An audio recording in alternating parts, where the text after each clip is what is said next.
Arms did not extinguish a massive fire at an industrial building in Fort Atkinson.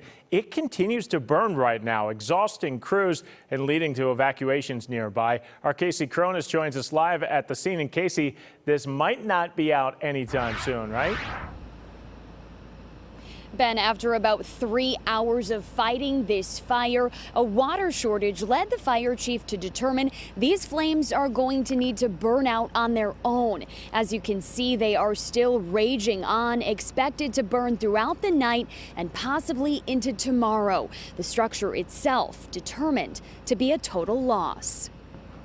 When I turned on the main street from the fire station, I knew that this building would be a total loss. Nearly 150 firefighters descended on Fort Atkinson Tuesday afternoon from various nearby counties to fight a 5-alarm warehouse fire. Fire was through the roof at that point. Raging flames, billowing black smoke, an intense heat index, and impending storms far from their only challenges. We have, at this point, pretty much drained the city water system.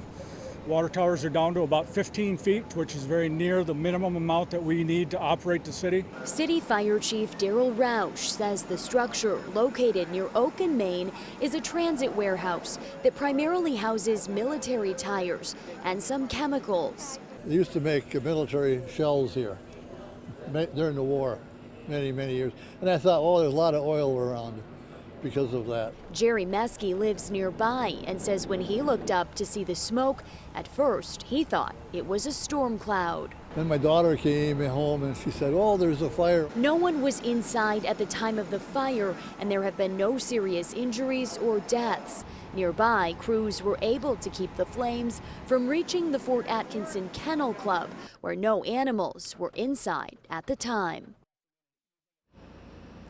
The fire chief tells us crews will remain on scene throughout the night to monitor the situation. About 50 people who live nearby were evacuated from their homes. They were given a place to shelter downtown. Around 8 p.m., they were allowed to return.